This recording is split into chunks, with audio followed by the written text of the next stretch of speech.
இந்த கோவில் வந்து சுமாராக 6000 வருஷம் பழமையான கோவில். கோவில் ஃபுல்லாமே குளத்துக்குள்ளே இருக்குது. பெருமாள் குளத்துலேருந்து கிடச்ச பெருமாள். அப்படி இயற்கையாக கிடைக்கிற பெருமாளை ஸ்வயம்பூ சொல்லுவாள். ஸ்வயம்பூங்கிறது இந்தியாவில் 8 கோவில் உண்டு. நாங்குநேரி, ஸ்ரீரங்கம், ஸ்ரீமூஷ்ணம், திருப்பதி, புஷ்கரம், நைமிஷாரண்யம், பத்ரிகாஷம், சாலிகிராமம். 448 நாங்குநேரி வந்து பூலோக வைகுண்டம். வைகுண்டத்தில் எப்படி இருக்காரோ அதே மாதிரி இங்கே 11 பெருமாள் கிடச்சிருக்கார். பெருமாள் எப்படி கிடச்சார் அப்படின்னா, காரிமா ராஜான்னு ஒரு ராஜா இருந்தார். அவருக்கு குழந்தை பாக்கியம் இல்லை. அவர் குழந்தை வேணும்னு சொல்லி பெருமாள்கிட்ட பிரார்த்தனை பண்ணினா, பெருமாள் வந்து குளத்துக்குள்ளே என் தம்பி இருக்கா, எடுத்து கோயில் கட்டி பிரார்த்தனை பண்ணி உனக்கு பூர்த்தி ஆகும்னு சொல்லி சொன்னார். கலவலை வந்து சொல்லியிருக்கார். இங்கே வந்து பார்த்துருக்காரு, குளம் கிட்டத்தட்ட 60-70 கிலோமீட்டர் குளம் இருந்துட்டு கண்டுபிடிக்க முடியல. திருப்பி அகெயின் பிரார்த்தனை பண்ணியிருக்காரு, எனக்கு கண்டுபிடிக்கணும்ல, பெருமாள் சகாயம் பண்ணணும்னு சொல்லி. இப்போ பெருமாள் திருப்பி கனவுல வந்து மேலே கருடன் பறந்துருப்பார். கருடன் பறவை வந்து பறந்துருப்பார். கீழே எறும்பு சாரையாக போயிட்டு இருக்கோம். அந்த புத்தில் தோட்டி பாருங்கன்னு சொல்லி அப்படி புத்தில் தோன்றச்சே கிடச்ச பெருமாள்.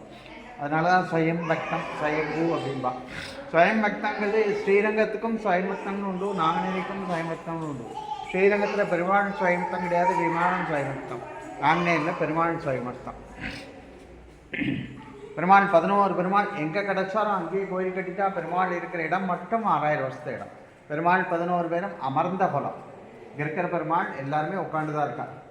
இந்த பெருமாள் குளத்துக்குள்ளேருந்து கிடைக்கிறச்சு. அவருக்கு லேசாக காயம் பட்டதுனால காயத்துக்கு மருந்தா 18 மூலிகை கலந்த தைலம் தடவி இந்த காயத்தை சரி பண்ணியிருக்காங்க. கிட்டத்தட்ட 6000 வருஷத்துக்கு முன்னாடி அந்த தைலாபிஷேகம் இன்றைக்கி வரைக்கும் பெருமாளுக்கு டெய்லி நடந்துகிட்ருக்கு. காலையில் 8 மணிக்கு 50 ml தைலம், 3 லிட்டர் நல்லெண்ணெய், பால், தயிர், தேன், எண்ணெய், சிக்காப்பொடி, மஞ்சப்பொடி, 40 குடம் ஜலம் வச்சு பெருமாளுக்கு டெய்லி திருமஞ்சனம். மூலவருக்கு டெய்லி திருமஞ்சனம் பண்ணுற ஒரே கோயில் நாங்குநேரி. வேறு அந்த கோயிலையும் மூலவருக்கு டெய்லி திருமஞ்சனம் பண்ண மாட்டாங்க. தூர்நமத்திரம் தான் காலையில் 8 மணிக்கு டெய்லி திருமஞ்சனார் எண்ணெய் எடுத்துக்கொண்டு வந்து ஒரு மோட்டர் மூலமாக ஒரு கிணத்துல கொண்டு விட்டுறான். பெருமாளும் எண்ணெய் விசேஷம். திருப்பதியில் எப்படி லெட்டும் பெருமாளும் விசேஷமாக அந்த பெருமாளும் எண்ணெய் விசேஷம். என்ன கிணத்துல என்னாகும், எண்ணெய் தண்ணி சேராது, தண்ணியில் அவாப்ரேட் ஆகிடும்.